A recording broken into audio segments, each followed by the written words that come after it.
Ladies and gentlemen, welcome to the Track Packer podcast. We're going green.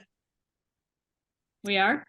And we would like to thank our sponsors at Hitch Harness and Isaac Sandro of Hot Sauce Sandro. And now we're going to our white flag because there's nothing going on after last week. And with that, we are taking this home. Yay! We'll see you at the track. Well, Mason, that was the quickest episode we've ever had.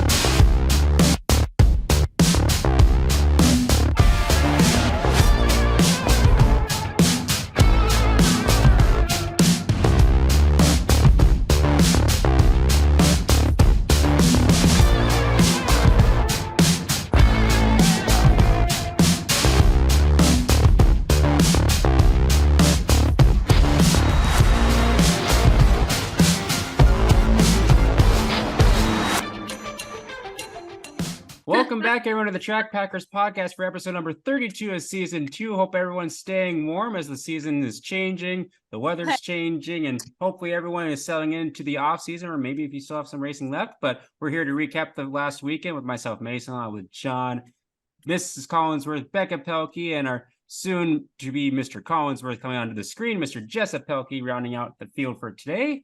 Hope everyone's doing all right and everyone's recovered from a busy weekend's worth of racing. We want to thank our presenting sponsor in 2023, Hitch Harness, and Tyler Hall out of Fertile, Minnesota. If you're looking for anything to add to your shop or anything to add to your repertoire, as far as if you own receiver hitches, a truck owner, check out the receiver hitch storage on hitchharness.com. They have multiple colors and styles of the hitch harness to choose from, as well as chassis dollies and pull bar brackets for the racers, and they're continually adding to their inventory. With the holiday season coming up, check out the website, hitchharness.com, and see if it fits your needs. And so thank you so much, Tyler, for supporting us on the podcast. So the lineup for this week, after a bevy of cautions over the last episode, here's the starting lineup. Myself on the pole, followed by John Breckel, Mr. Jessup Pelkey, and Miss Becca Pelkey rounding out the lineup. So, Mr. John Breckel, how are you doing? I am doing very good. I am recovering from the stock car stampede. It was a busy weekend last weekend. I felt like I never stopped moving the whole entire weekend, or never stopped to even just kind of take a breath. So Sunday for me was a very low key resting day. Pretty much, I did take a nap or maybe two on Sunday, which I never usually do. So that was me for Sunday, and then getting ready for a busy work week, because obviously work now is going to be hitting full swing with us now being done with racing season. So yeah, so I mean, I'm doing great. But it was a good cap to the season for us up here in the North Dakota area. Absolutely. I can kind of empathize with you on the whole rest and recovery. I should have taken a nap yesterday, but I went to bed pretty early considering when I normally go to bed. So I was pretty exhausted too. Jessup, how are you doing, sir? I'm doing wonderful. It was a good stock car stampede. Definitely need a couple more days to recover from it. Becca and I were out to the wee hours and then hit up the Gartner Gardens, and then we had to go home, and I'm tired. It's about normal for you though, right? What? Well, being tired or staying out until the wee hours of the morning, either one. It's tough, but someone's got to do it. He is the elder of our group, so I mean, he does get Yeah, tired the fastest. I find John brings up a valid point. Being the elder of the group, I'm the only one out there styling and profiling. You two youngins are going to bed at only at 1, maybe not even 1. You were out of there super early Saturday, Mason. I was out of there. It doesn't mean I went to bed right away. I think it was closer what to 2. What you do in your spare time is up to you. I don't care, but you were out of there right away, and Becca and I were just shutting the place down. In proper season-ending fashion. we were shutting her down. Well, I will say I was honestly surprised when I heard that you and Becca stayed out until 4 in the morning because I wouldn't have expected Becca to stay out that late with how cold it was. Well, realistically, the roles reversed because Becca's usually out till 4, and then you have me telling her we need to go to bed. And this time she's like, "It's cold. It is so cold. We can't stay out much longer." And I'm like, "Becca, this is the Why? end of the year." And Guys, no, no, that was not the case. I was hanging out, having a good time. You had to come find me and be like, it's getting late. We should go check out the band, which was one step closer to the car. Wait a second. Jessup, let me get my caution flag out here. You should And get yours out too. Jessup, get your caution flag out. I'm already out And here. Mason, There. you too. Caution No. flag. Caution No. flag. Let's get this out here really quick. I think I know where Here's the John's reason going why. with this because I was confused as well. We're talking about Saturday night into Sunday, not Friday night. Saturday night. Yeah. Yeah. Oh. Becca wanted to go home both nights, John. I was telling Did her, no, we have to be with our peoples. They need us. You were the one that was like, let's go, guys. I'm cold. But with that, folks, we still got one person to talk to. Our rear of the field, as usual, Becca. I think she's a lap down, right? She's Like at maybe least a lap down. she's a couple laps down. Why? Well, it's a new race, After how so many she starts at the cautions? rear, although she had several cautions last episode. I was gonna say she had like 5 episodes worth of cautions last week. She's gonna have to do what they do in NASCAR once you mess with your car, illegal tampering. After inspection, you're gonna have to do a drive through of the pits. Well, I had a great Stampede. I enjoyed seeing people that I typically don't get to see on a typical weekend. You're So right. hanging out We with don't get old- to see John much. No. meeting new friends. It was just a great time. Lots of shenanigans were had. Lots of tasty food was indulged, and I think everyone stayed hydrated, whether it was water or anything else. But great times. Stayed up way too late, got up way too early, had a great time overall. Despite the cold weather, I did stay fairly warm for the most part. So there were some people concerned for me going into this weekend. They offered me different types of clothing, such as Carhartts and additional wintry things. And I declined those offers because I had my own gear. And yeah, I stayed warm for the most part. What? Um, What? When did I ever complain about the cold? No. That's not what you said. That is getting you the caution. You said you had your own gear. Yeah, I did.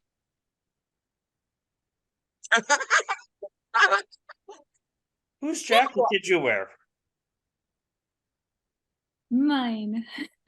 Whose hoodie did you? Hold on. Whose hoodie did you wear? I don't know it. Oh, Who's- my 50th annual Jamestown Stock Car Stampede hoodie. No, you wore my Troy Morris hoodie. No, Yes, you did. Yes, you no. did. I And wore hold my. on, Mason. No.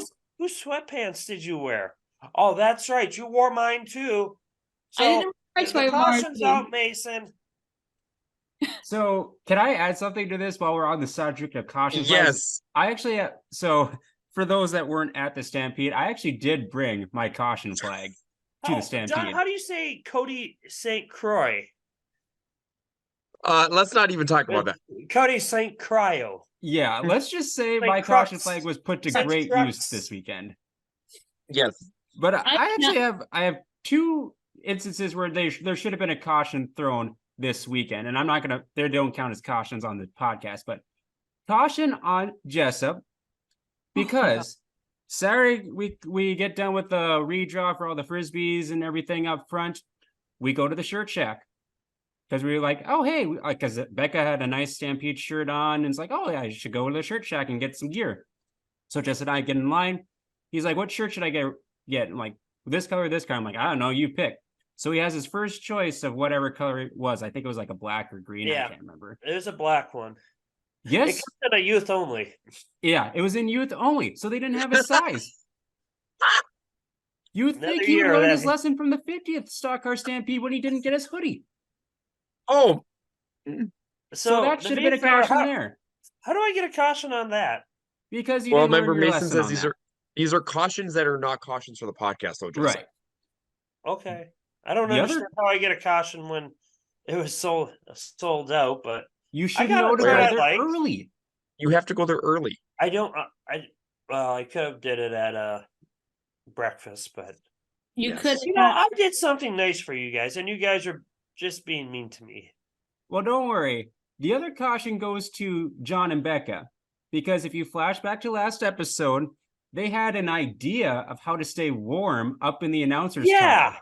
Can Give you me guys that. can you guys explain how We that deserve it. went? I will even You throw a did caution a on black myself on that flag, one you too. two. not my fault. John's supposed to be the smarter of us two. I just carried out his evil. No, Becca, I have an idea here, or I have a thought. This is me thinking out loud.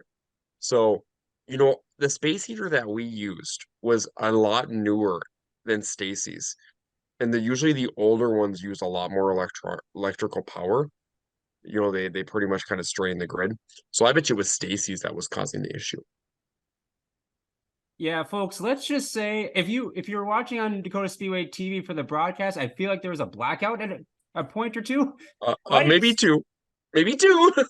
Oh, hey, big shout out to Chris for saving our butts there. He did Yes. a lot of Chris Grainer from Rivet. He did a lot of wizardry work, as I kept referring to him as a wizard, because he did some amazing on the fly work. Because after the first one, he messaged me. He's like, "You guys are out. Your stream's off." I'm like, "Yes, no crap, it's out. We have."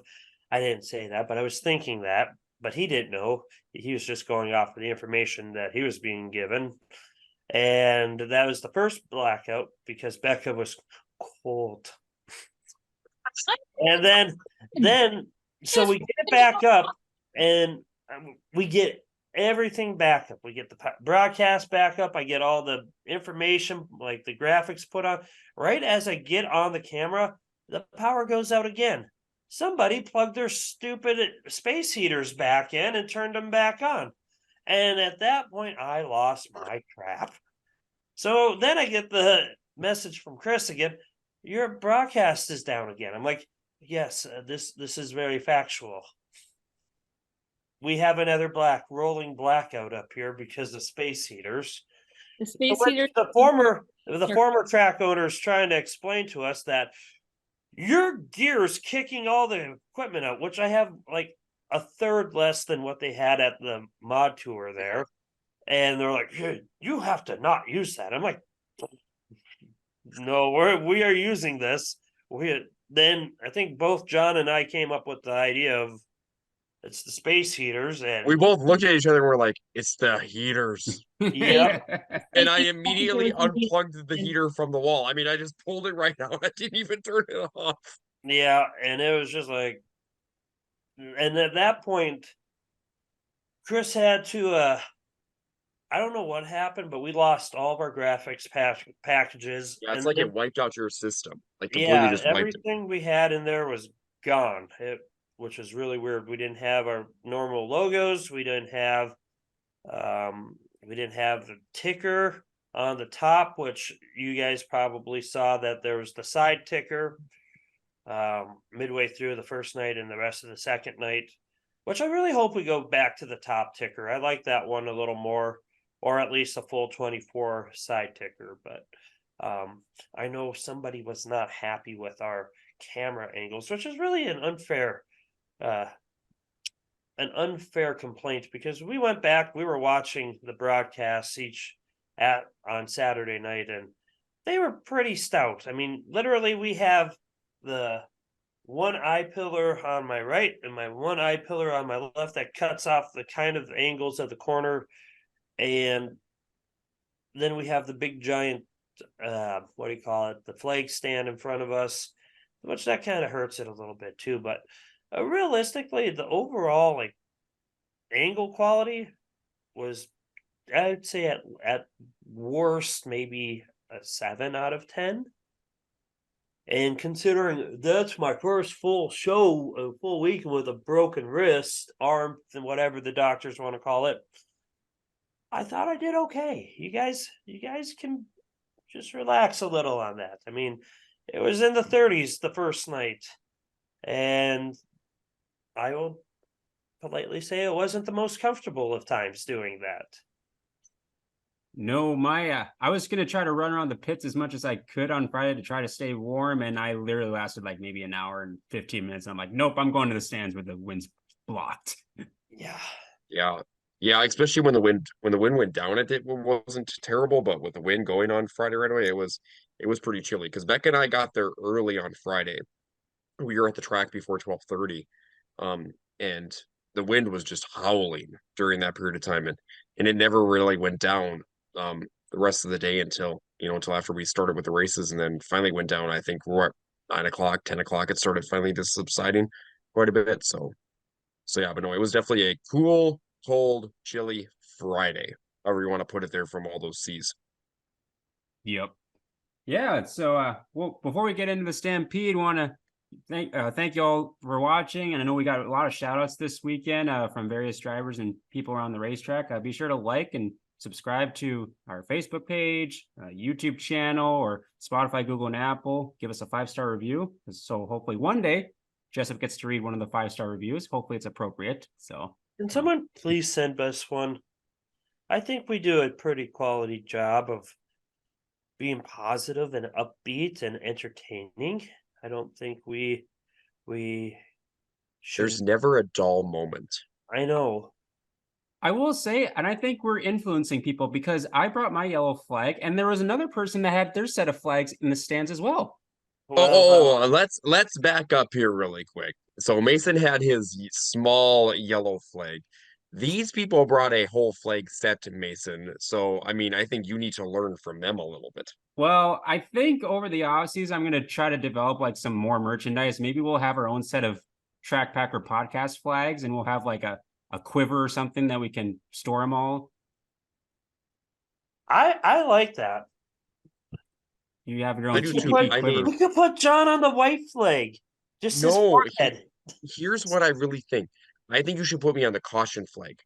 And then on the top of the caution flag, you should really put Cottingham Insurance. Because did you know Cottingham here we Insurance go. can help you with any types of insurance needs, whether it's vehicles, renters, homeowners, or any type of insurance. Check them out at 2, yes, count it, 2 locations in North Dakota, Bismarck and Underwood. No, Cottingham Insurance sponsored our podcast. Fun facts with John. Mason, are we cutting all of this? No, I think this would be a good opportunity. If you would like to sponsor the caution flag on the Track Packers podcast, get a hold of one of us or message the page. Oh, you can sponsor our green flag. Our caution flag is definitely used a lot. And then It we is. have the ever so popular black flag for Becca. So you're guaranteed at least one shout out a week. And then we have the inappropriate red flag, which will get cut out, but we'll at least mention it prior to the cutting. And then you have the also ever so popular Becca stay in your lane flag. This is true. She like bobbles all over the place. And then we have our white flag, which This is after me, the cue ball. is also John and the cue ball. And then we have our checkered flag. And if you really want to, folks, I have 2, so you can sponsor one for each. Or you could double your money down for the twin checkered flag, cross flag waving.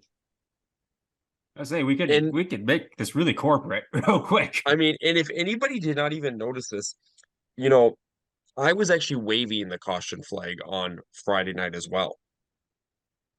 So, I mean, it was from the direct flag stand perspective, and I was actually waving the caution flag. So that was good as well.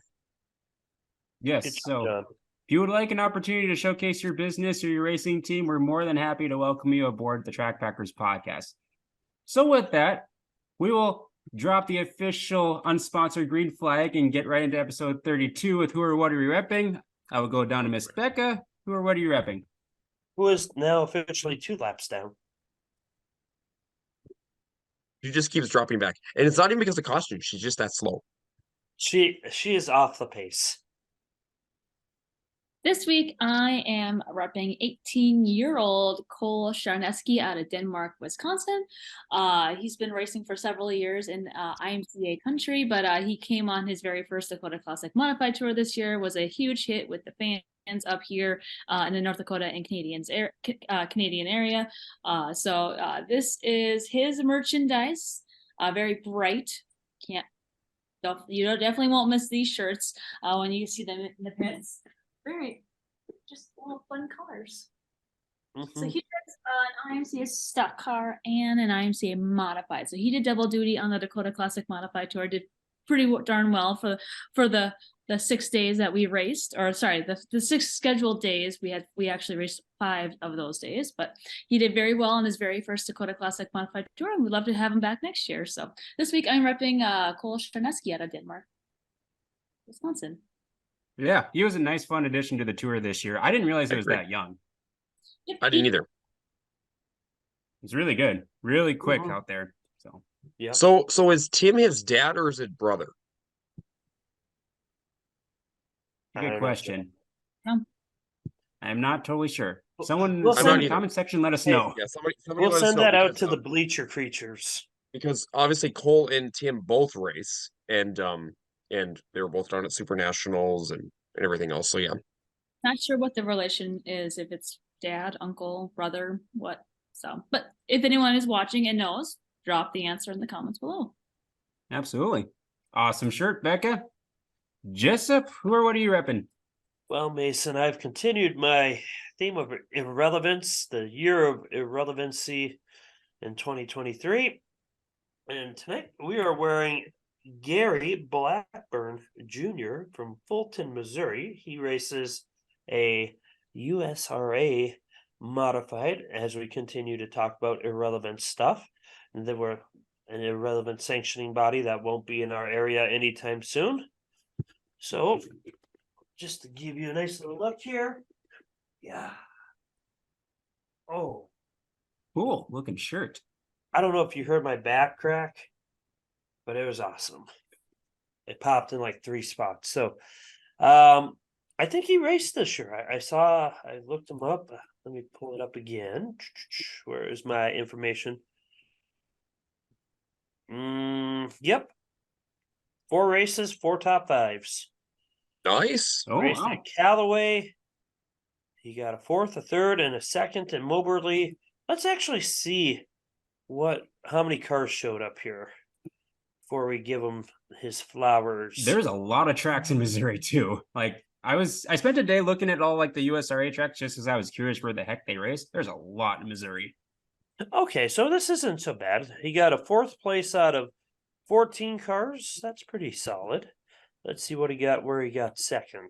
At Moberly. We'll go down there. Let's take a look here. A little less impressive. They had qualifying, and he got 2nd out of 6. So top 30%. Let's see. So yeah, he's not a terrible season by any means. 3rd place. Let's see. They don't. Oh, there it is. 3rd out of 9. Meh. I know some people might get upset when I say that, but meh. And his last one was at Moberly Motor Park. 3rd out of 5. So top 5s for day. Hey, even if he didn't get 3rd, you know what he got? Top 9. Top 9. Top 9. Solid top 9s across the board. Sweet. Yep. Awesome shirt, Jessup. John, you want me to go next or do you want to go? I can go. Go ahead. So yeah, mine's not going to be super long tonight either. So I'm taking kind of a break from the history lesson. From that, as racing season kind of has wound down a little bit. So we're going to go a different route here as well. So October is upon us. Obviously, the Stampede ran last weekend in October as well. Only a couple times I've ever had to do it in October time frame. But with it being October, I thought this shirt would be very fitting to wear within a October time frame. And it is the Drive to Survive shirt from Dakota Speedway. This is actually this past year's shirt. And the reason why I think it's really relevant is it has the ribbon on it for breast cancer awareness, because that obviously is part of October timeframe. With you've seen it in several motorsports, a lot of drivers will dress their cars up in the pink color to support the awareness month. And then also you see it a lot like in NASCAR and other bigger sanctioning bodies that a lot of them will put pink, or for instance, in a couple weeks when you go to Martinsville, they'll probably paint the curbing pink again over there as well, just to to support and raise funds for the breast cancer awareness. So yeah, so I'm wearing the Drive to Survive shirt from Dakota Speedway, the one that was actually here for 2023, and it's got the pink ribbon on it, and I do like this design. It has the sponsors on the back of everybody that helps support the Dakota Speedway in August when they run their Drive to Survive event. Yep, that's always one of the great events that Dakota Speedway puts on. A lot of the cars kind of deck their cars out in pink, add pink tape to it, and some of them that were at the Stampede even still had the pink on their cars. So Yes, yep. Yeah, it's a nice little touch. It's been one of my favorite events. I haven't gotten there every year, obviously, but the first couple years they did it, and I was living in Minot, I was always trying to get down to that event. It was really cool. They had like the high heel race, which is always action packed. I know it was really action packed this year, if I remember correctly. Yes, there was bloodshed. And blood was drawn. Yeah, it was chaotic.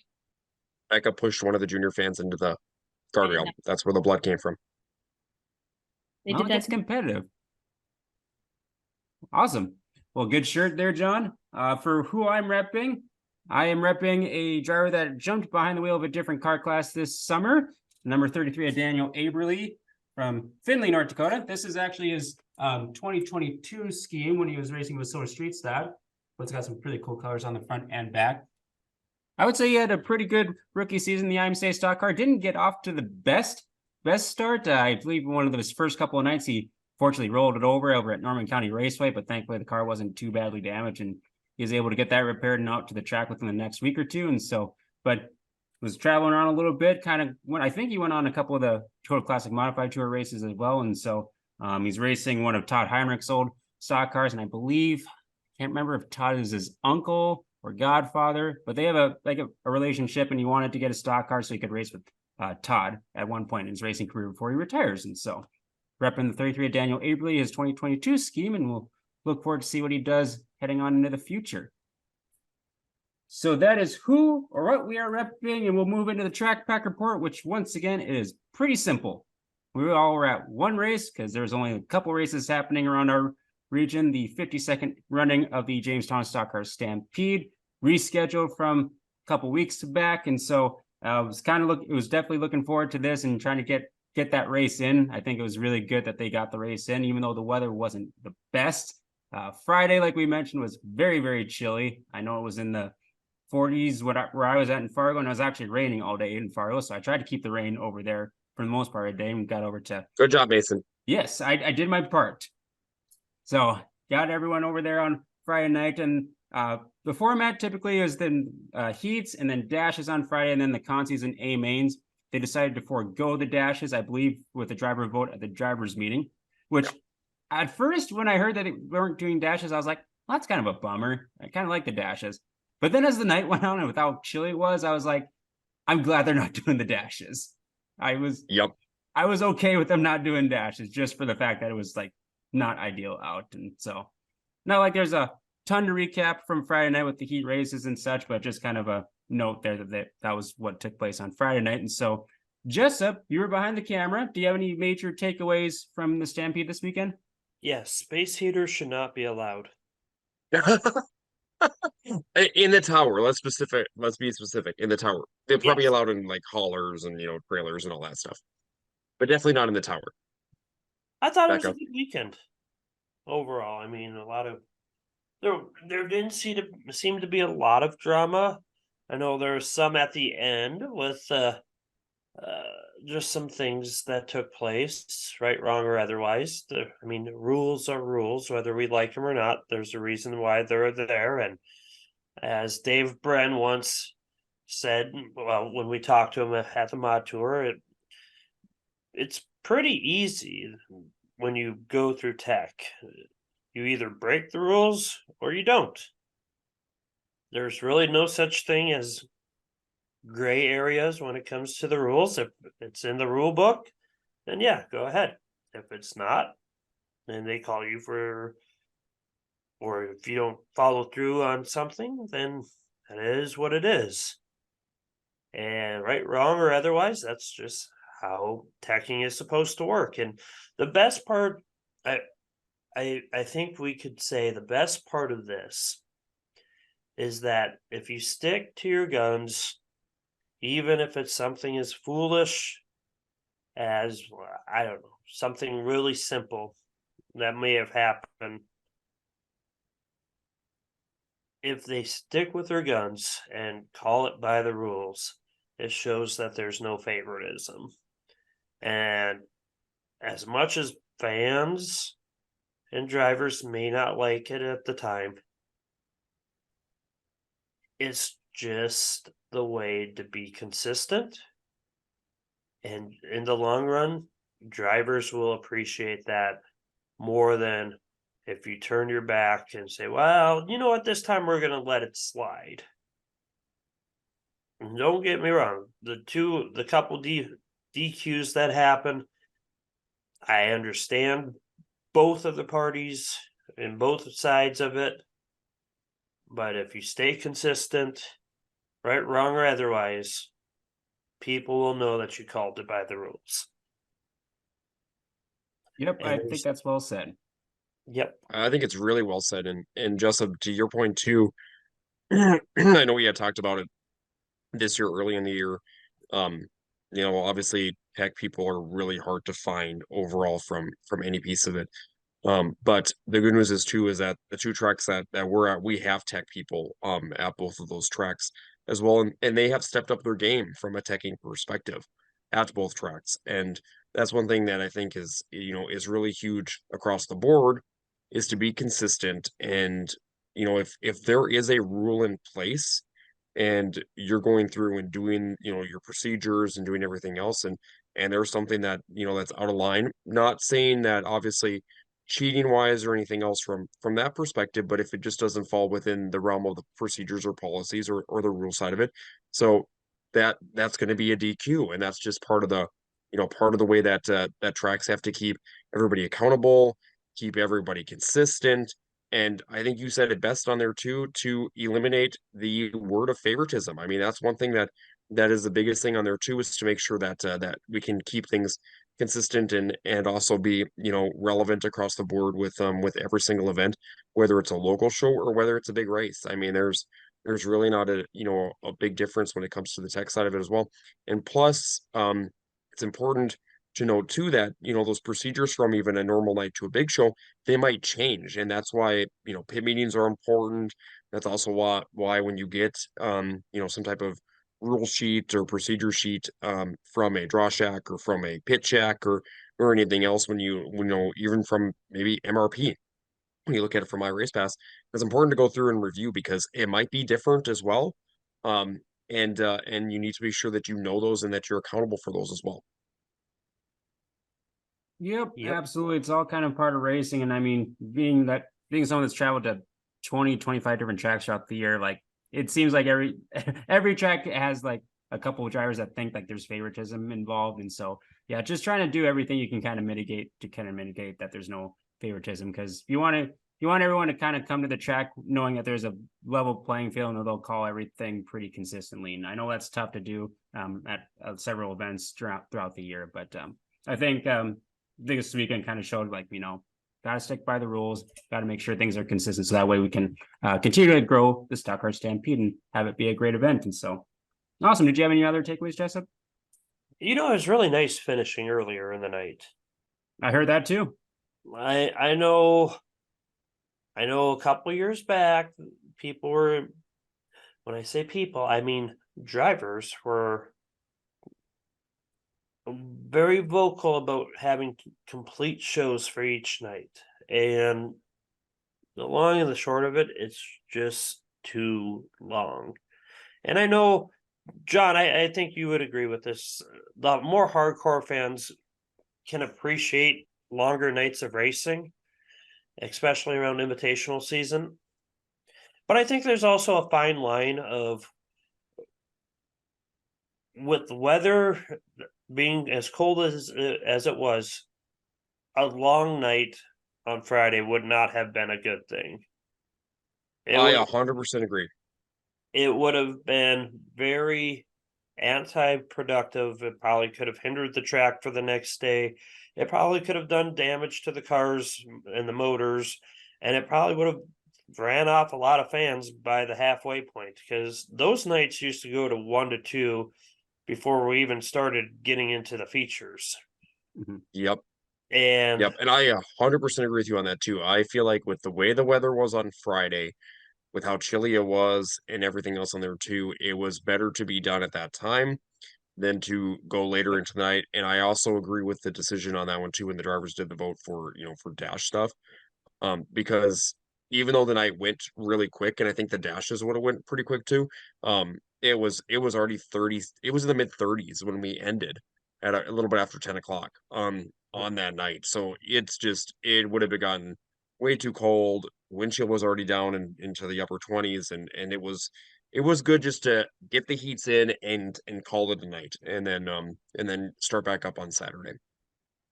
I And I actually think heard that from a lot of drivers and crew members too, that it was nice to get done early because then they could kind of go and enjoy the band. Stick Ponies was the band there. They could kind of go and have a few drinks, stay up until the wee hours of the morning, drinking, doing whatever, chatting. And so there's a lot of people that enjoy doing that. So it's kind of just part of like the typical invitational type race where you have one show over multiple days where you can kind of hang out and kind of just BS with people, whatever it may be. well, that's the other aspect. I think I know I've hammered on this a few times now in the last couple of episodes. These bigger races, invitational races or special races, whichever you want to call them, they're meant to be for fun, end of the season fun. I mean, some people I know are going for national points, but the majority, this is like their year-end race, their season finale type of deal, and this is when we get to see our friends one last time. And do we really want to race to 2:30 in the morning, 3 in the morning, and then try to hang out with them when everyone's just dog tired at like 3:30?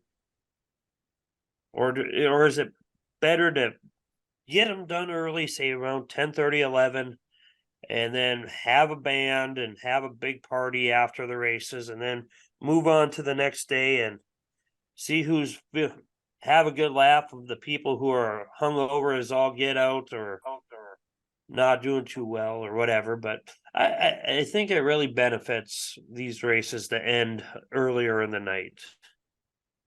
Yep, and kind of one last point, like with it being as cold as it was, I know that definitely hindered some drivers and fans coming out because that definitely Oh, was a yes. deciding factor. So, yeah, some good takeaways there, Jessup. I agree with that. Definitely not your typical like September wise Stampede that, and it could be cold there too.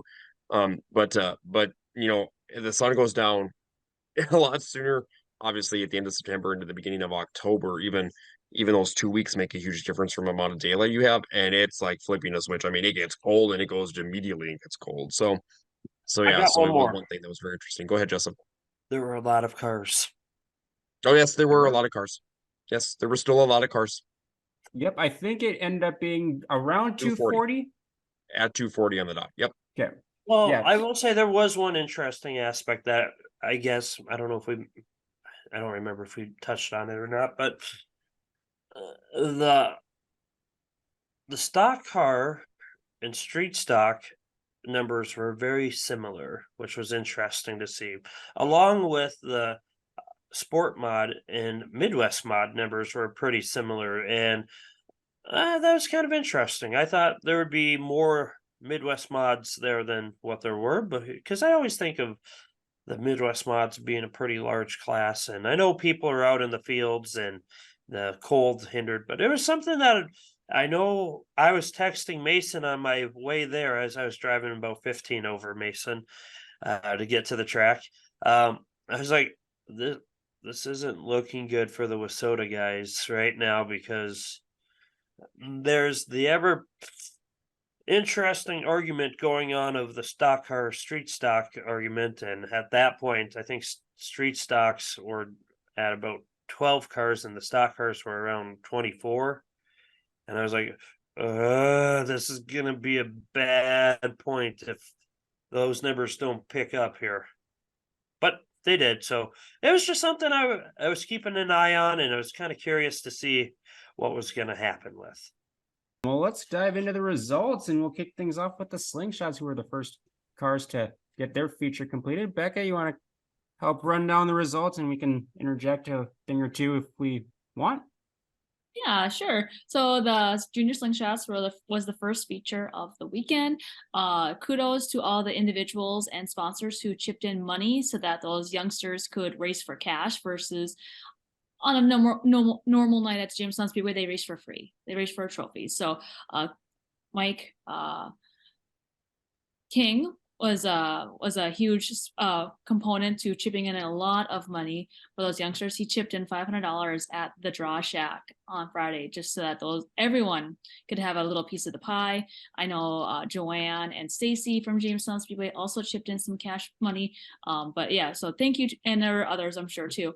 But thank you to all those folks that chipped in money so that the junior slingshots could also raise for some cash. But it was Sladen Pfeiffer, the son of Stephen Pfeiffer, who crossed the finish line first in the junior slingshots. He beat Dinton Schill, who crossed the line in second. Landon Goodrow was third. Gunnar Reynard from Lampman, Saskatchewan, finished fourth. So we had some youngsters who traveled a long ways just to race at the Stampede.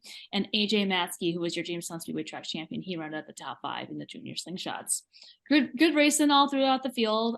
Definitely when you have more cars and different competitors out there, it definitely increased the racing action on the track. And Sladen was your stock car Stampede champion. Yeah, we had Very competitive field. Yeah. Wouldn't you agree, guys? I mean, it seemed like it was super competitive, especially with having youngsters from, you know, the Williston, Minot, Estevan area coming down, which thanks those guys so much, and then Corbin Krog as well coming down from Dickinson. And just yeah, it definitely added to the competition, and it was actually a fun feature event. And heat races on Friday night, and Mason, like you said, they had 15 total drivers that came for the slingshots. Yep, definitely a great field of slingshots coming down. I always love seeing that. Yeah. So then we moved on to the hobby stock or bomber feature. And it was a really good battle up front between Dylan Steele and Travis Ettinger. Those guys were duking it out for the lead, for the win. Unfortunately for Dylan Steele, he had a flat tire with just a handful of laps remaining, which gave Travis Ettinger just a little more extra breathing room for the lead and going on for the win. Dylan Sandberg, who had won back-to-back stock car stampedes, he had to settle for second place. Seth Keller, I think he passed about 7 or 8 cars. So he started about middle of the pack. He finished third. And then it was Eric Bush who finished fourth, and Kelly Horner, who also passed quite a few cars, 12 cars to be exact. He rounded out the top 5, but Travis Ettinger picked up his very first Stock Car Stampede championship in the hobby stocks. Yeah, that was a good run for Kelly Horner because he had some trouble in his heat race on Friday. Didn't finish, I don't think. Broke a ball joint. Broke a ball joint, and I believe won the B main, correct? Yes. Yeah. So started 17th and worked his way up to 5th. Yeah, it was a really good run. Kelly did. So. Yeah, and I mean, like you guys said, really hard fought battle up front. I mean, they were swapping spots and going high and low, and it was a very entertaining feature event. Yep, and the track had a little bit of character, so that was definitely kind of throwing a few of the cars for a loop there. And I believe they graded it after this race. They did. Yes. Yep. They graded it after the bomber race. Gotcha. Yeah. They had 32 bombers total. Yeah. Very good turnout. And then, so we took a little break for track prep, but unfortunately, even though they did a really nice job of doing track prep, that character just kind of stayed and remained. Especially in 1 and 2. Yeah, so it became a factor the rest of the night, which did lead to some fantastic racing just because some of the drivers enjoyed running through the character to help, turn their cars to the corners. Others just avoided it because it did lead to chaos and other features. But up next, the first race after track prep was the IMCA Northern Sport Mods. Cole Suckow from Cresco, Iowa, started on the pole, and he had a great. It was a great battle up front between him and Justin Jones, one of the many drivers doing double duty over the course of the weekend. Those two were duking it out for the win. Justin Jones crossed the finish line first, ahead of Cole Suckow, and then Ryder Reynard from Estevan, Saskatchewan finished third. Gabe DeShaw finished fourth. Rick Pavelchik finished rounded out your top five. After Victory Lane, they went to Tech, and it was discovered in post-race Tech that Justin Jones had a disqualification. I believe it was the Rev limiter was not hooked up. Yeah. Yes. Yep. The wire to the rev limiter came loose or was just it had been disconnected after the race. So that's where it came across as being a DQ. So Justin Jones, who crossed the finish line first, had to relinquish the win, and Cole Suckow was your stock car Stampede champion in the IMCA Sport Mods. And Cole's from Iowa, so that was a big haul for him. 472 miles. I actually looked it up when I was doing the hard charger / long tow awards, and yeah, that was definitely he'll definitely be getting that award for the long tow for the sport mod class, and yeah, that was a long haul for him, but he picked up a Stampede win. And I it's know not- he. But yeah, Go ahead. that race had one caution. Yeah, very good job by So- the sport mods. He came up to the Stampede 2 or 3 years ago. 2021, and that year he had problems in his heat race. He started almost tail end on the field. I believe he started 25th on the field that night and finished second. And he was moving that night, and then night 2 he was leading Yeah, the feature, and because that was when there was still 2 shows. When he was leading the feature and broke a shock, I believe, or broke something in the right rear. And the yeah. car really laid over, and his night was done. But yeah, he's no stranger to Jamestown. He actually came up there in a slingshot at one time, I believe, back in the day. Yeah, so big win for him. Glad he made the long trip well worth it. So up next was the INEX Legend feature event. Alex Kukowski, last year's Stock Car Stampede champion, he grabbed the lead fairly early in that feature event. And in my opinion, I thought he was untouchable. He clearly had the best car in that INEX Legend feature. So he crossed the finish line first, going back to back for the Stock Car Stampede Championship. Ryan Brosseth, he was right there, but he just really could not. He was right there on the rear bumper, but he just couldn't get around Alex Kukowski. So he finished second. Preston Martin, who's had an incredible season all across North Dakota, he finished third. Ryan Erdahl finished fourth, and Cody Meckart, a youngster, finished fifth. Unfortunately for Alex Kukowski, he scaled, came to victory lane, and it's from what I've been it's been explained on social media. He went straight to his pit to prepare for his IMCA stock car feature. Second place guy, Ryan Brosseth, quickly saw that he did not go to Tech, because Ryan did go to Tech, and you just got to go to post-race Tech. And the simple fact is Alex Kukowski did not. So he was disqualified for not going to post-race Tech immediately after his victory lane. So Ryan Brosseth was credited for the Stock Car Stampede Championship this year. Yep, and I don't think they had too many cautions in Legends either. I know that was a very fast track for them. Yeah. In overall throughout the night, the track was really tacky. I mean, like you guys said, it definitely had character, but Friday night the track was really tacked up, and then Saturday too. They did the grading session after the hobby stock feature, but besides that, they never touched it again with a water truck or anything else throughout the night. I mean, they packed it in a little bit, but that was about it. So yeah, from that piece of it, but no, especially with the whole Tekken situation too. It's hard, especially when you go to you go scale, and then you come up for victory lane, and then you go back and you have to drop the car off for the Tech side of it. That is one thing that happens across the board at pretty much every single big race, is you have to go to Tech. Typically at tracks it's like top 5. And I have seen it at a lot of tracks, including a lot of big shows, that you are not allowed to go back to the trailer before you go to Tech. And that's just because that way you have no ability to do anything to the car. or anything else on that one too. We're not saying cheating wise or anything else on that one too, but that is one of the main reasons on that piece of it. The one situation in here, I'm going to speak my mind here for a second. The one thing that I did not like in this situation as a whole, on one area, was the physical comment about the car going back to tech and then sitting there for a while before it got teched directly from a physical like fan perspective. That part I did not like. And the reason why I say that is because just because the car went back to tech and sat there for a while, that has really no bearing on teching as a whole from any situation.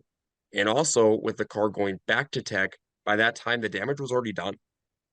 So the procedure was you go to tech immediately after victory lane and your car's in tech.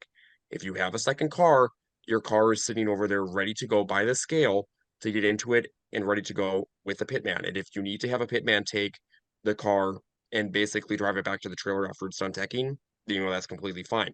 But your second car was supposed to be over there by the tech area by the scale.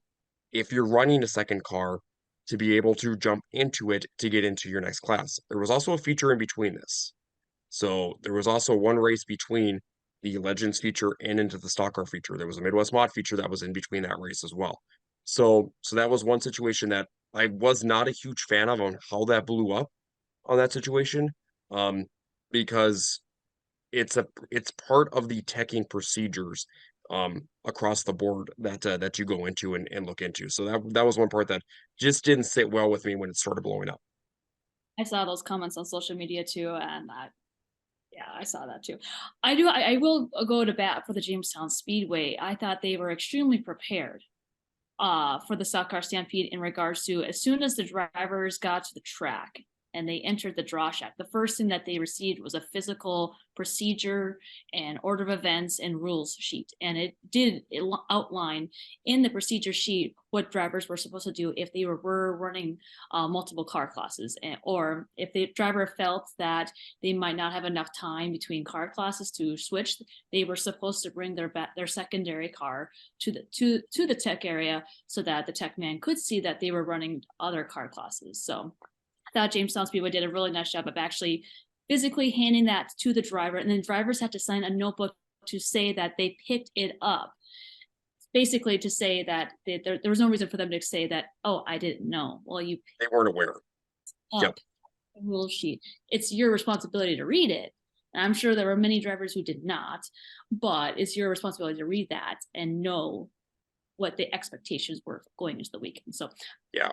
Jamestown, because not all tracks do that, but they did this weekend, and they tried to lay the rules down from the get-go, and I thought that was pretty cool. The other thing I want to say here too is that I have to give kudos out to Alex, Jordan Zilmer, that whole crew right there as well, because there was a lot of discussions that happened with them directly on the situations that, hey, you know what, guys, this is probably what's going to have to, come down as part of what happened and everything else. And they took it in stride. They knew what was going on and how to go through those procedure area and see what was happening from that situation as well. So, from the reason for the DQ to, this is what happened from the procedure side. This was not followed, and this is the reason why. And there wasn't, basically any backlash or anything else from the driver's side of it directly. And they took it very, really well, and they understood, and they were also part of that whole situation as part of the discussion points. So that was another area to, kudos to those guys too. I know they race a lot. They follow procedures around, but obviously that's a tough situation when you've won a huge race and it gets taken away due to a technicality. Mm-hmm. Well said. Yeah, so my heart broke for Justin Jones and Alex Lukowski. Those are two really big wins, and then the Justin Jones one was bad. Bad. Probably not ideal telling him as he's pulling up into a podium finish in the Midwest Mods that, hey, you know that last race you just won? Yeah, you got disqualified, but good job on your third. That may have been handled a little, maybe a feature after, or just to give some time, not directly in front of the crowd. I thought could have been just handled a little differently. But maybe it couldn't. I don't know. Maybe it's better to rip that Band-Aid off right away. He knew before the race that he got disqualified. He mentioned it in his post interview. Well, good on him to race through up to third then. That's a big obstacle to overcome. I mean, just the mental wear that had to put on him has got to be pretty impressive. He mentioned one of his pit crew guys told him that he got disqualified after the IMCA Sport Mod feature.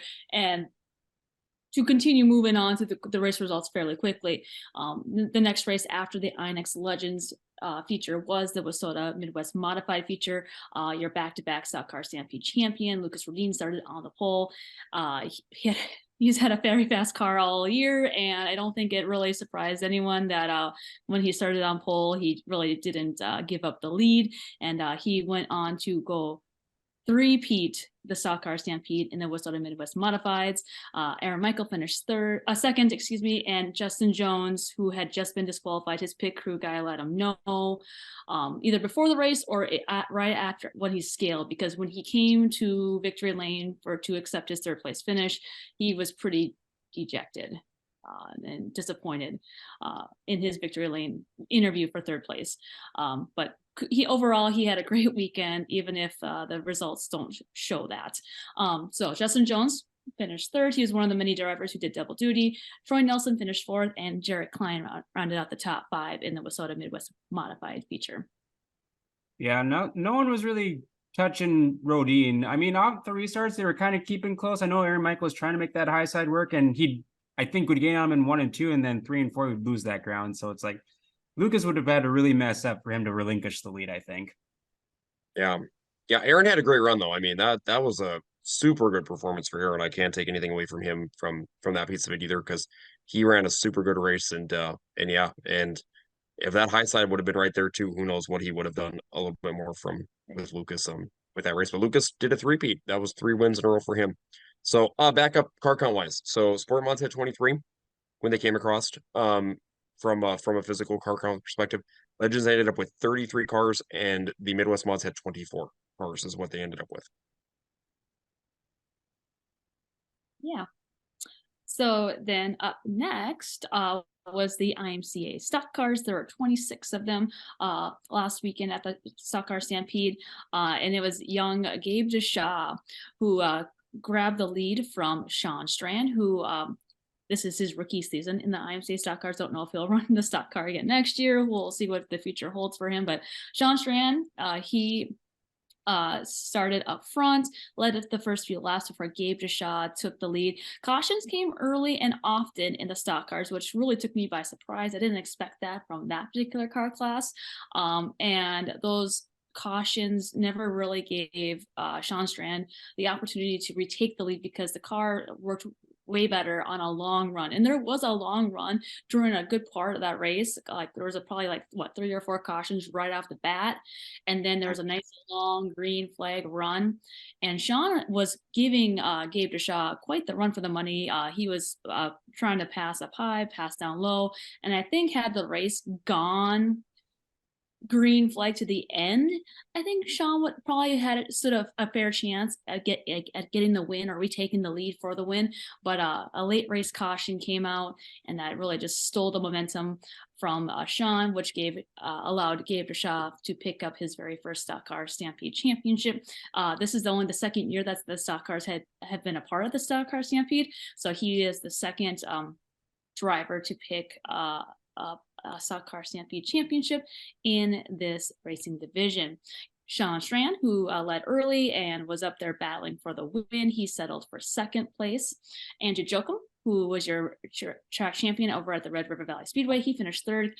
Kelly Jacobson finished fourth, and Brendan Borg rounded out your top 5. I'm going to go to 6th place real quick. Brendan Beater, his very first stock car race ever, he finished 6th. So I thought that from was 22nd. From Yes. 22nd.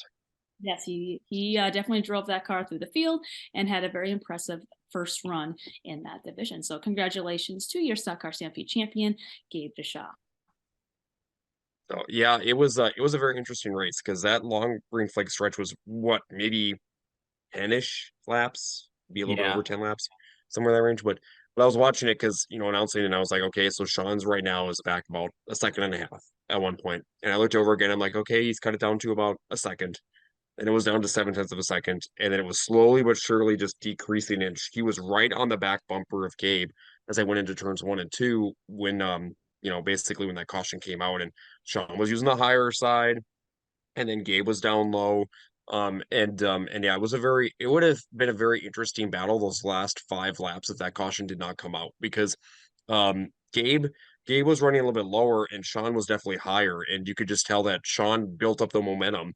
But like Becca said, he had to have the momentum going to make sure that high line kept working because with how fast the track was on the bottom compared to the top, even you had to have momentum on both sides to be able to use those lines, and that was one thing that was very interesting to watch in the stock cars because they were hooked up. There was a lot of three-wheeling happening in that feature event and also on Friday night when they were running their heats. See, Oh, go ahead, Jessica. see, I stand more in the Sean, I love you, but I think Gabe had Sean's number that night, and here's why. There was a caution where at the near the end we talked about how Sean needed momentum, and there's one restart where Sean had a really good chance of passing him, and then there was a melee on the front stretch. And after that one, it didn't seem like Sean could get as good of a restart after that. It seemed like that restart kind of, how do you say, woke up Gabe to the fact he needs to drill his restart because Sean was right there. But once Gabe locked in on his restarts, I don't think Sean was catching him because Sean needed that good restart and he had the chance, but the rest of the field decided to wreck, and that kind of sealed the deal there. I don't think the number of restarts after it was going to make any difference. I think Gabe knew Sean was going to go high up in 1 and 2, and then 3 and 4 they were running very similar lines. So unless Sean hit absolute perfect laps like the last 6 laps up in 1 and 2, which was a very treacherous corner, which again, I love Sean, but I just can't see 6 perfect corners in a row coming out of 1 and 2 because just of how treacherous it was with the ruts and the top side being very tricky for the drivers. I think Gabe was running a more conservative line through 1 and 2 and then was holding them off in 3 and 4. And I for some reason I couldn't see a last couple lap pass going through 1 and 2 there. Well, and Gabe was really hooked up on the bottom. Yeah. Yes. And Gabe was hooked up on Friday and Saturday because he was high person with passing points on Friday. And then obviously he started 5th in the field on Saturday night and drove his way to the front. So he had a really good car throughout the weekend. Plus he finished top 3 in both classes, which is accomplishment in itself. And it's basically his first full season in a stock car too. Yeah. So very good run for Gabe Deschamps. Well, usually when you win, it is a pretty good run. He mentioned in Victorland that was his very first win in the stock car. Yep.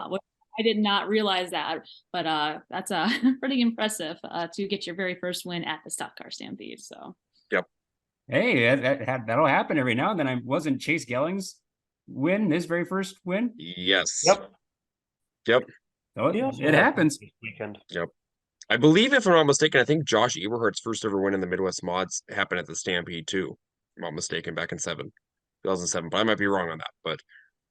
But I believe that was also something that was really cool to see.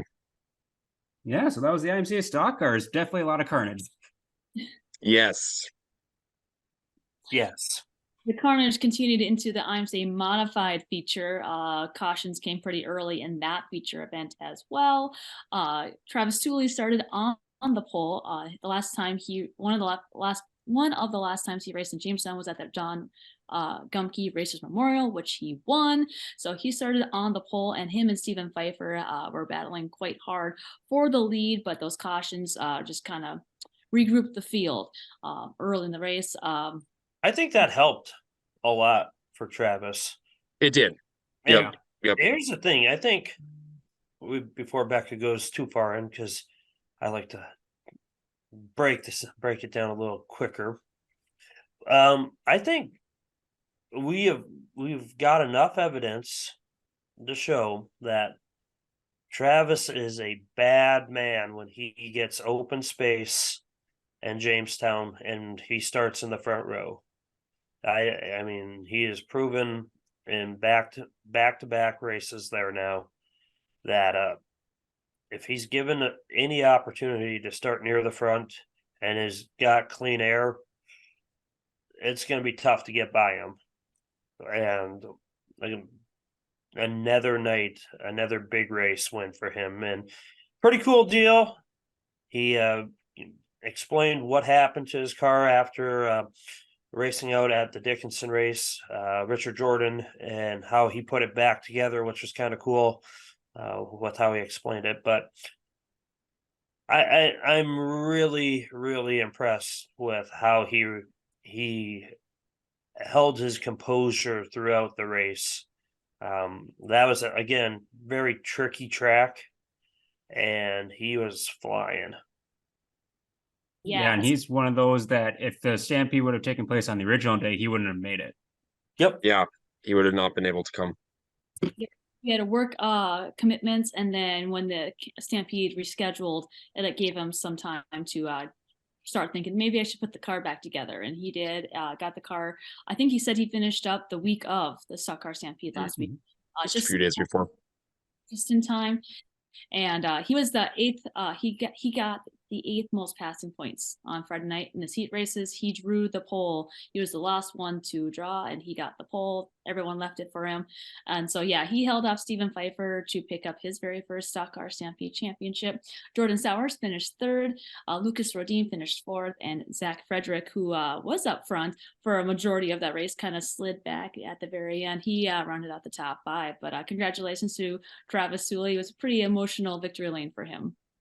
Yep, because that's one of the Arneson's old car. I believe that was Casey's last car that he raced. And Casey's last car, yep. He mentioned that at the Gumke when he won in Victory Lane. And, you know, when you have the confidence of starting up in front and being able to stay in front, you got a good car underneath you, good things happen. And not only that too, but I have to give a shout out to Logan Schmitz, who started 19th in that feature event and ended up 7th. And that was that's a pretty brand new car for Logan too. He purchased that car right around the mid-August time frame and hasn't run it a ton. And yeah, really good run for him. And he was ripping the lip.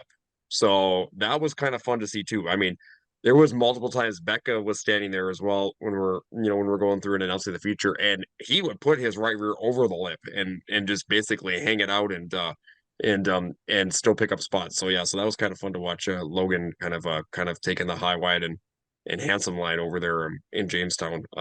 Kind of reminded me a lot of what Jason Grimes used to do back in the day when he used to run over there and put his right rear right over the cushion every single time. I will say the one last shout out from the mods I want to give to is Jordan Sowers, because he was going so fast that his stickers fell off. I mean, he blew the stickers right off the door. And it's in a Victory Lane photo, so everybody can see that. I just really enjoyed the field of modifieds that you had. It was a very unique field, I would say. You had some Wasota guys convert over to IMCA mods, which you don't really see happen a lot. And so I thought that was pretty cool. Derek Hansen has a really pretty car, really cool design. So I think that was one of my first times getting to see him race, and always fun to have Devin Fouquet there, and just some really fun names. If you Fletcher came over from I think he's the Brainerd. I was gonna say Princeton, but yeah, the Brainerd Princeton area. Mm-hmm. And so that was my first time getting to see him. That was pretty cool. Tim Thomas was out there, just looking through some of these names that you don't usually get to see it too often. I mean, just some fun names out there. I mean, For 38 modifieds that came to race at the Stock Car Stampede. Yes. Yep. I never knew Dave Shipley was that tall. He Oh is yeah, tall. Dave is very Yeah. tall. Did he play basketball? Because I think he could have played basketball. Good question. Next time I see him, I'll ask him. Okay, so next time you do his your Wednesday Night Lives, you might that could be a question you can ask him. True. He's kind of Yep. tough to get a hold of because he doesn't have a Facebook. I think his wife does, though. So I think his wife does. yeah. So the other thing that was kind of interesting about the mods was watching Wayne Johnson blow both wheels off his mod. Yeah, that was weird, wasn't it? He said Becca said that was it Becca or Mason said that it has happened 3 times this year. I How ran does into that happen? I mean I'm not giving him a hard time or anything because Lord knows I would have crapped my pants if both of my wheels blew off. Wayne Johnson after the races. This is his 40th year of racing, and this is his last full-time year of racing. And so he wanted to make the Stock Car Stampede his very last race. And I ran into Wayne after the races and asked him about it. And he said that was the 3rd time that rear end just broke like that. One wheel went into the slough. The other one went into where the cars enter the racetrack, in that little gate area. Just so strange to watch and see on the replay. But yeah, tough way for him to end his very last race. I thought it was really touching that the Jamestown Speedway, they got him a Stock Car Stampede shirt and had a lot of the drivers sign it, and then they presented that to him after the races. And Stacy said that he got a little emotional receiving that shirt from the Jamestown Speedway. But tough break to see Wayne Johnson have his final race end like that. And he was moving towards the front because he started 17th and he was up to 9th when that happened. He also said that he felt a vibration going down the backstretch, but then when he entered 3 and 4, it happened so quickly. He really didn't have much of a warning that anything was truly wrong with it until it was too late. But yeah, that sucks. Yeah, so that, definitely a lot of action happened in the IMCA modifieds, and congrats once again to Travis Tooley. Like we were kind of talking afterwards, maybe he should race Jamestown a little more often. He's 2 for 3, I believe, on the races he was at this year. Well, and if you think about like money wise, I mean, he's taken over $5,000 in those 2 events that he's won. So Not a bad payday. no, very good paydays. So up next was the Wissota Street Stock feature. Great racing through the field, but up front it was Kyle Anderson, who, in my opinion, I told John during the race, I was like, I think Kyle Anderson's going to run away with this, but he was like, no, I think Cole Gresseth is going to give him a run for the money. And there was what do you want to call it? Like a caution with like 10 laps to go, John. Cole was right there, but then as each lap wound down, Kyle just started to pull away at the very end. And so Kyle Anderson, he had a Stock Car Stampede Championship in the Bomber or Hobby Stock division. This was his very first in the Wissota Street Stock division. And to say he was excited was an understatement in Victory Lane. He was full of emotion, just super excited, speechless in Victory Lane when we talked to him. So congratulations to Kyle Anderson. Cole Gresseth settled for 2nd place. Spencer Johnson had a very good run. He finished 3rd. Chris Welk Jr. also a very strong run. He moved up 14 spots to finish 4th. And Jeff Hellman, who's also had a very strong year in the Wissota Street Stock division, he rounded out the top 5. But congratulations to Kyle Anderson. He's had a really, really strong past 2 months, ever since the beginning of August. He's picked up wins at Grand Forks, Watertown, also all over the place, and has run top 3 very regularly. So I wasn't totally surprised to see him take home the Stock Car Stampede Championship, but he's been really strong as of late. So congratulations to Kyle Anderson. Yep, definitely a big win. When he came across the start finish line first, I was like, oh gosh, this celebration is gonna be pretty big, because like I hang out with him a lot during the summer, and he talks about the Stampede. It's like, I want to win one in the street stock. Like that's like the biggest one I want to win right now. And so kudos to him, Chris, and entire crew that helps him out. Definitely a big win for Kyle Anderson. Had some carnage in that race too. glad that Stony Crook was okay after the rollover on the front stretch. Fortunately, had a little bit too much carnage in the last couple of races, but I'm glad to see that he was okay after that rollover as well. Well, and also I have to get, there's a lot of movers and shakers in that race too. Like Becca said, Chris Volk went up 14 spots from 18th to finish fourth and wasn't even the hard charger. Greg Josie started tail end of the field and went 18 spots up to finish in 10th. So, I mean, they had 28 total street stocks and he got the hard charger award. So, I mean, there was definitely some movers and shakers during the street stock main event. But like you guys said, it definitely was some carnage in there. I felt bad for some of those drivers that wrecked their cars, especially early in that race because Justin Erickson had a mishap over in 1 and 2 on lap 1, took out a couple of drivers. He almost ended up on his side. Luckily, he was able to get his car fixed back up and finish. I think 13th is where he ended up in the final rundown, some of that range. And then obviously Stoney had that big wreck on the front straightaway that collected Mike Mund, Corey Geisinger was in that wreck. As well as Anthony Windle and a lot of those drivers were in that wreck too that took out some of those top contenders. So Becca, on to late models. I was gonna say that race Becca got catalyzed for a brief second. She did, but that race was a fun 25 lap feature event. Yes, and so as you mentioned, there was a lot of carnage in the Westphalia Street Stocks. There was some in the IMCA Modifieds, definitely some in the stock cars.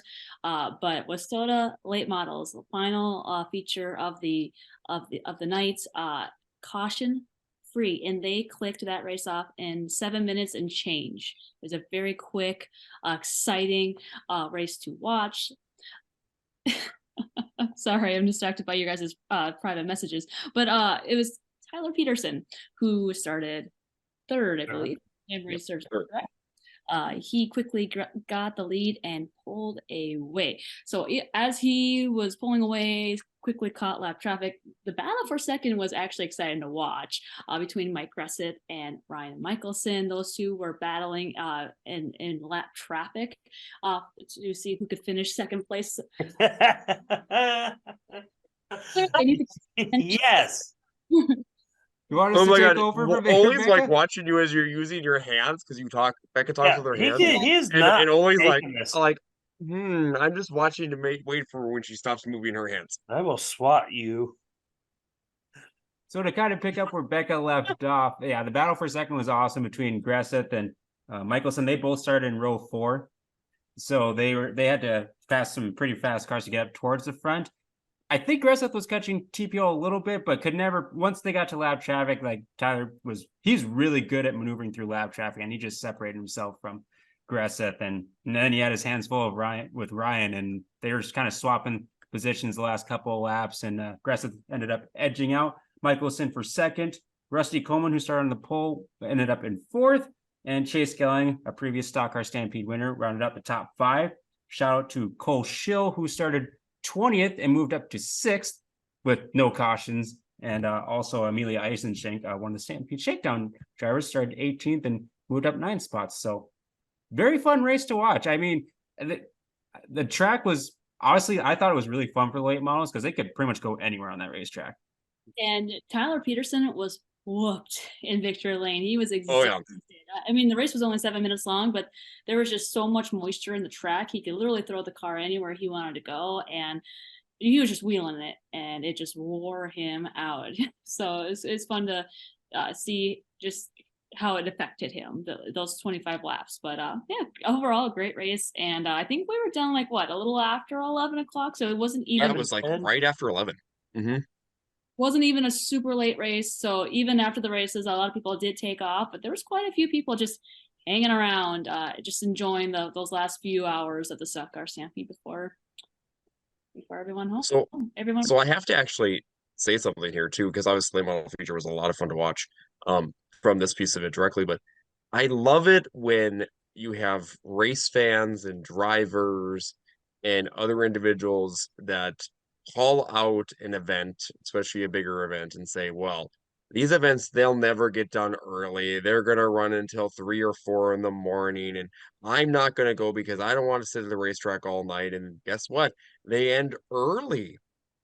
And And I guess now, what do those race fans have to say, or what are their excuse for not going now? Right?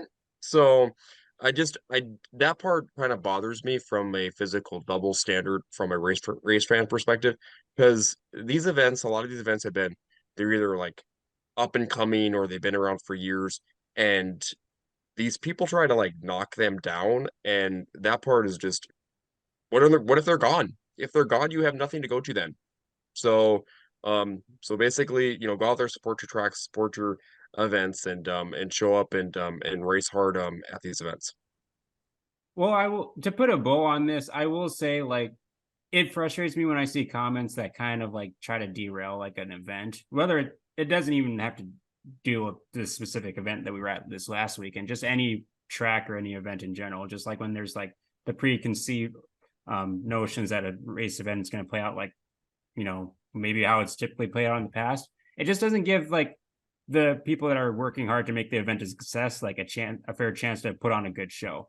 It like may turn some fans and drivers away, and I just think, especially for like these year-end races, when we won't have any more racing to partake in for the rest of the year, you want to try to build up the hype and excitement as much as you can. So I just feel like just giving the events a chance and promoting it as best as you can in a positive light. And I know people and fans, drivers have grudges with certain tracks, or some stuff has happened in the past and maybe like haven't gotten ironed out, and I get all that too. But yeah, it kind of blows me out when I see some of the social media posts where they're kind of just putting events and tracks down. So encourage you all, go out and support your local racetracks, do whatever you can to promote the sport in a positive light, because who knows how long we'll be able to do some of these big racing events, or how long we'll be at some of these tracks. You never know what can happen in the future. And so kudos to the Jamestown Speedway for putting on a great Stock Car Stampede rescheduled weekend. That's not easy to pull off, especially too. And so kudos to everyone involved for that.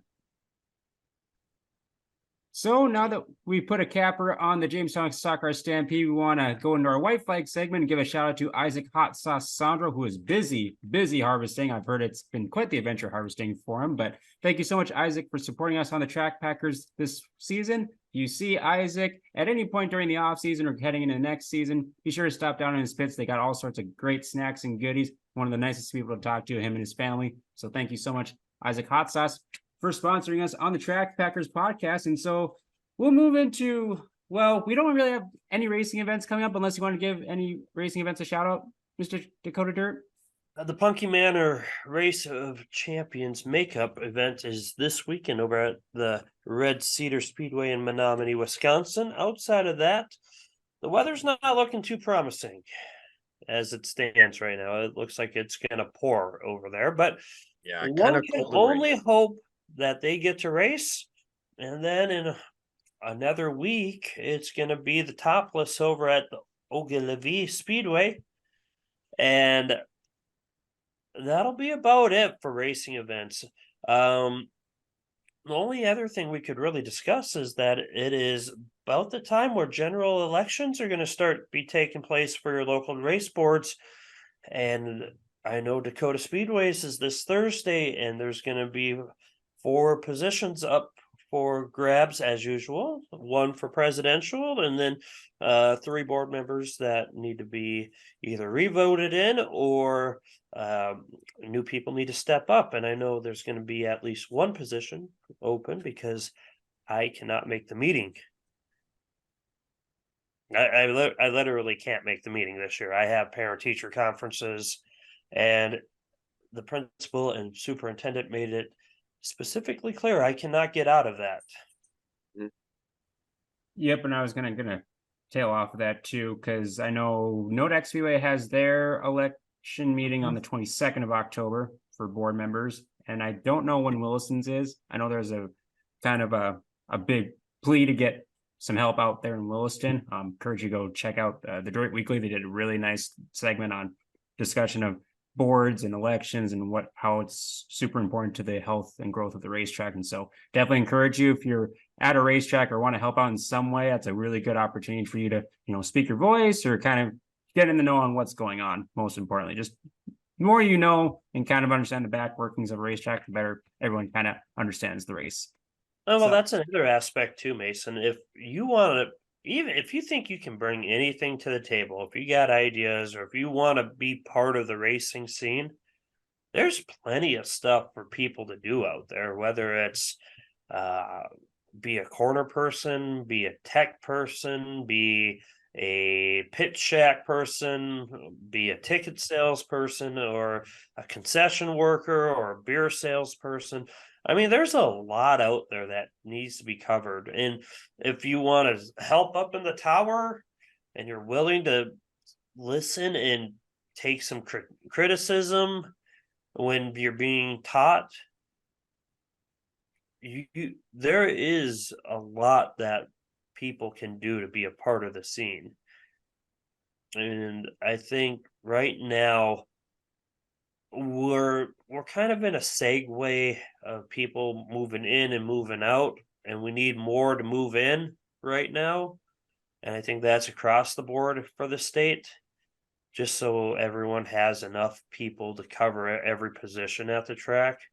So not every track is like worn super thin or at the stretch thin. I know that happens from time to time. And don't get me wrong, it's a bit of a grind. You do put time in. There's a lot of, I wouldn't say a lot of sacrifice. Well, in some cases there's a lot of sacrifice made, but in the end, it's definitely worthwhile. And I think people would really enjoy the aspects that are being that are occurring behind the scenes.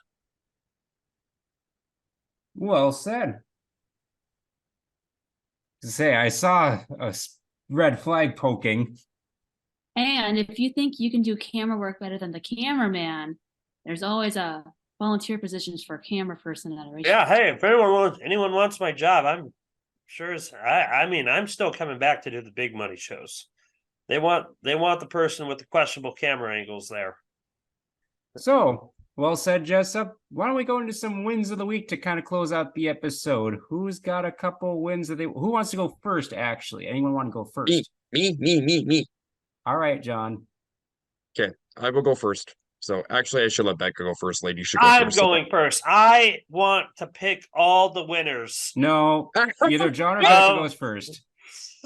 I have picked all the Becca- winners. You guys Becca- get good.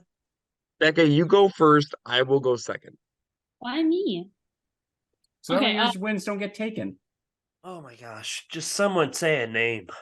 My first one of the week goes to Lucas Rodin, who got himself a three-peat in the Wasota Midwest Modifieds at the Stock Car Stampede. 3 years in a row, he has beat the best of the best within the Midwest at the Stock Car Stampede. So that's pretty darn impressive. So congratulations to Lucas Rodin. My second one of the week goes to Travis Tooley, who I think he would probably race at Jamestown more often if his hometown track didn't also race on Saturdays. So glad to see that he was able to get the car back together just in time for the makeup stock car stampede this past weekend. And congratulations to him picking up the championship in the IMCA modifieds. And then I want to go away from the stock car stampede for my third and final win. I'm going to give my last win of the week to Bryce Barnhart, who picked up the victory over at the Big Sky Speedway in the INEX Legends, his very first INEX Legend victory. So congratulations to Bryce Barnhart. Excellent. Great way to kick off wins of the week. John, go ahead.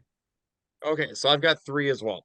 My first win of the week goes over to Tyler Peterson.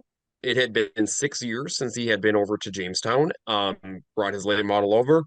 Looked very dominant, picked up win 21 on the season, and will likely be your 2023 late model national champion for Wasota. So as a rookie, so that's pretty impressive. Congratulations, Tyler. You looked really good on Saturday night, and it was a pleasure having you back in the Jamestown area to watch you race. So really nice victory for Tyler. My second win of the week goes over to another upcoming national champion, which is Justin the Wolverine Vogel. So Justin went out to Big Sky in Billings this past weekend. He was over there with Braden Brower. as well as Tucker Peterson. So the top three in the street stocks were all over there in national points. And Justin picked up the win and locked up the championship on Friday night. So congratulations to Justin, second national championship for him in the 10 machine. So great run for him over there in Big Sky at the Billings area. My third win of the week, I'm going to steal it right from Jessup, goes to Pat Dorr on his fifth consecutive win at the Fall Classic. So that is pretty impressive for Pat. A 5-peat on there for Pat, and great run for him over there in the Ogilvy Raceway this past weekend. Excellent set of wins. I had that at the ready to steal from Jessup as well. Do you want me to go next, Jessup? I don't care. You guys have just messed everything up, so go ahead. Okay. I did- will. I was gonna Why let do you. you always let Becca go first? Becca takes like She- the super obvious ones. She is the lady of the group. She is. I mean, if you want to identify one as one, Jessup, we could definitely, put you in a skirt and be fine with that. I was gonna say you're opening up yourself for some ridicule here if you really want to try and go first. I think card. I think I you would always really want have to go some first. Mason, I just think you start would have saying some things. It's past midnight. really nice hair to put some braids in. Yes, if you need some ideas, I can message them to you. Nope, I'm good. You just mind your own business. Anyways, my first win of the week, I will actually go back to the Ogilvy Raceway to another national champion, and he had to win the race in order to be national champion. Tommy Bowden in the TB81. And it was in a tight battle with Dustin Holquist. Pretty much, Tommy had to win the race. If anyone else besides him, I believe Dustin would have won. And so they were the top two late in that race. I was kind of watching on my race pass, and Tommy ended up getting the feature win, and he ends up getting the national championship. So big congrats out to Tommy Bond in the TB81. I will just do one more win because I'm going to give it to the Big Sky Speedway. They did a great job promoting their weekend event, showing the top three in the national points for the street stocks came over, including Justin Vogel, Tucker Peterson, and Braden Bauer. They were really excited to have those drivers come over to their racing event this past weekend, and they've done a really good job promoting all season long on their race events. They have really clever names for all their special races, and so shout out to the Big Sky Speedway. Way to promote that, way to get fans excited and get eyes on their event and their track.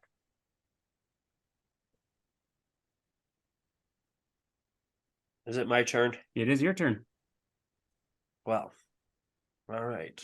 If I have to, I'm going to be brave. I'm going to start with my hard charger, Cole Schill, going plus 14. He had an amazing race on what was a very fun feature for them. I really think if we had one caution there, right around the 8-lap, about 10 to 8 lap mark left, I think that would have been really exciting for the fans. But sometimes the drivers drive too perfect, and we don't get our cautions, and that's okay. And I'm not going to argue about that. The second one goes to, did anyone say Brandon Beater yet? No. He had a 6th place finish in his first stock car race. And that's pretty dang good, especially when you're at the Jamestown stock car Stampede. So that's really cool. And now other names that are being thrown at me, so I'm just going to keep saying them because they're not my names. The Pfeiffers, hats off to those guys, first and second.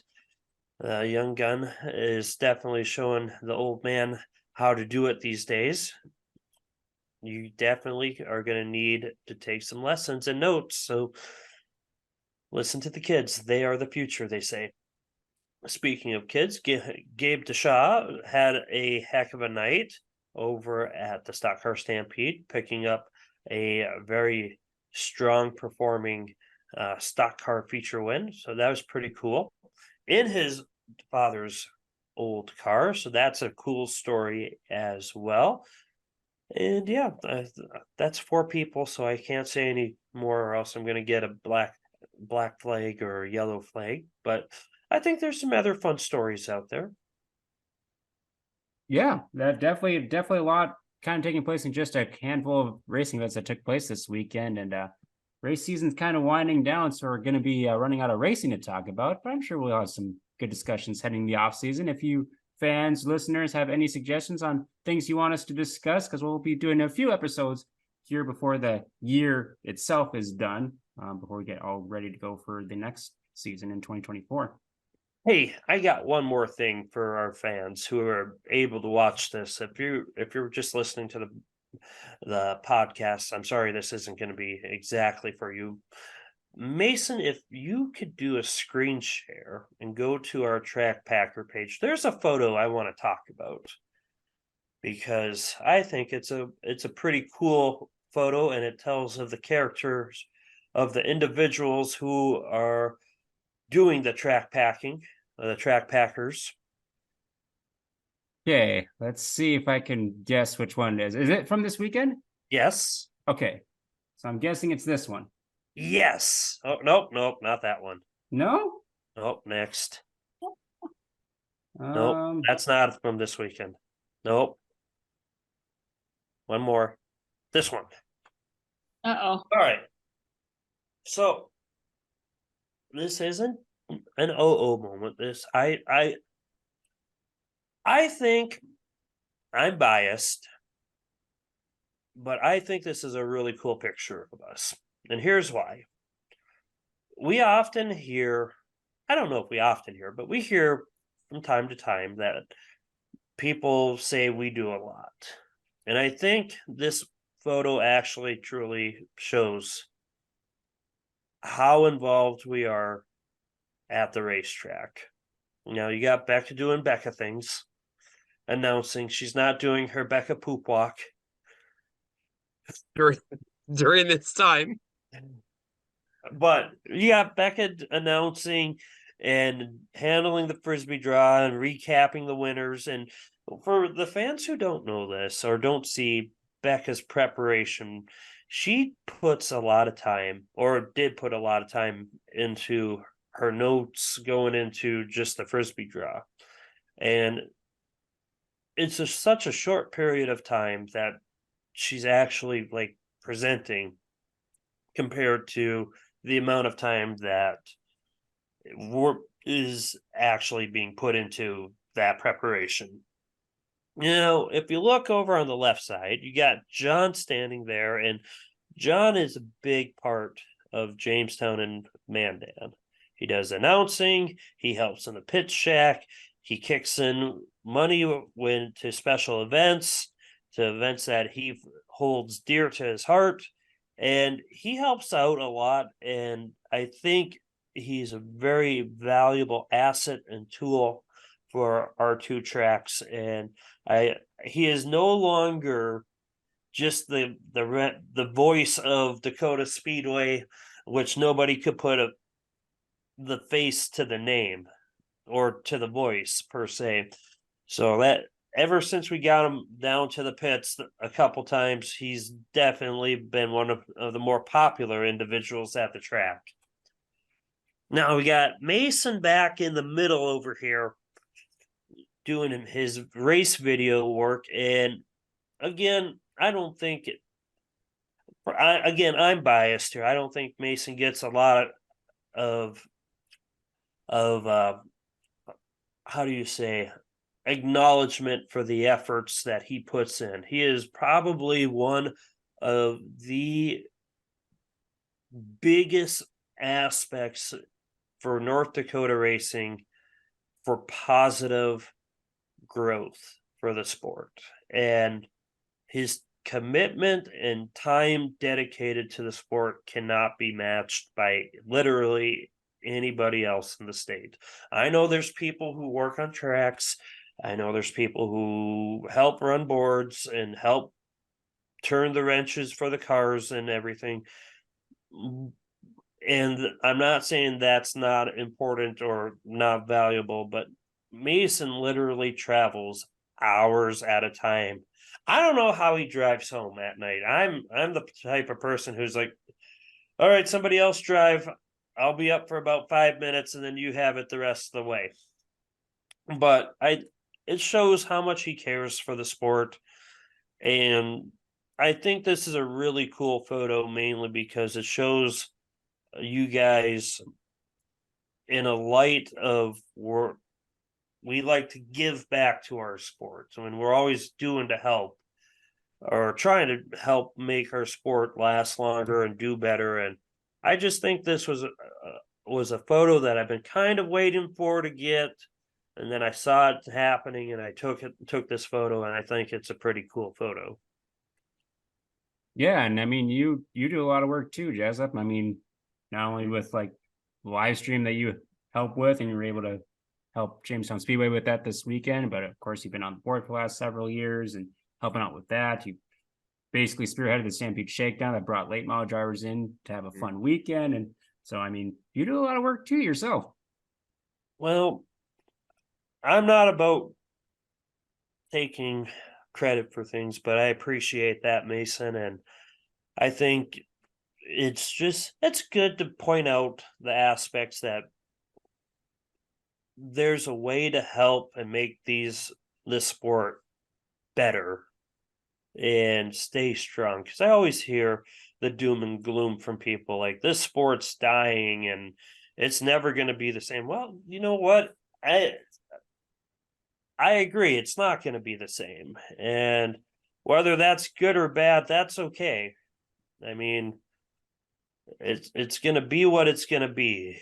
And if I can make it be positive, or if we can make it be what we hope it to be, or shape it into what we hope it to be, I think that's a really beneficial thing. Because I always hear people complaining. And it's easy to complain because I complain too about things, and you guys hear me complain about things, and sometimes it's justified, and sometimes I'm just having a bad day and I don't want to deal with crap. But I think it's important for fans to realize it's good just to get out to the races. And if you want to give back, and if you want your kids to enjoy these type of things and enjoy the experiences that we get to experience on a weekly occasion, that you can give back and you can bring your friends to the race. It doesn't have to be every week, but if you bring a new friend, I always hear bring a new friend each week, and I'm like, oh yeah, that makes sense, but is it feasible? Probably not. But if you bring new people in, or if you continue to do things to make the sport fun, I think it's a positive aspect to continue the growth. Like I said, it's never going to be the same like it was before. And that could be for the good. I mean, I know the golden years were back in early 2000, late 90s, mid 90s, when they had the giant car counts for everything. But those shows took forever. And different times also lead. They didn't have my race pass back then. They didn't have broadcasts. I mean, all the dirt. They had all the dirt, and John has all the dirts. And Literally all the dirts. yeah, he does. All the dirts. But I mean, I think it's cool where we're going. I think we're racing inside in December now. That's a pretty cool deal. I think the exposure that Kyle Larson's giving dirt track racing is a really cool deal. You would never have heard that back in the early 90s. I mean, yeah, USAC got to IndyCar, but besides Steve Kinzer really having a run with IROC, the dirt car guys never really had a chance elsewhere. So I think we're at a really good spot. I think, yeah, there's room for us to grow, and I think there's room for everything to grow. But I think right now, after another good season, I think we're doing really good. Absolutely. It's kind of nice time to reflect on the season, and yeah, just try to do your part to promote the sport as positively as you can, because it's so easy to kind of drag it down, and it takes like so many other positive things to happen to kind of outweigh it. So encourage you, be positive heading into this off season, and excited for 2024 because it's going to come up pretty soon, hopefully, because I don't want to deal with this cold weather. With that, I think that's a great way to close out episode number 32 of season 2. As always, be sure to like, share, and comment on our video posts, whether it's on YouTube or Facebook. Subscribe on the various podcasting platforms, Spotify, Google, and Apple, and leave us a 5-star review. Thank you to our sponsors, Hitch Harness and Isaac Hot Sauce Sandro. Racing season may be done, but we still have plenty of content coming up. So eventually, we hope to see you out there packing the track.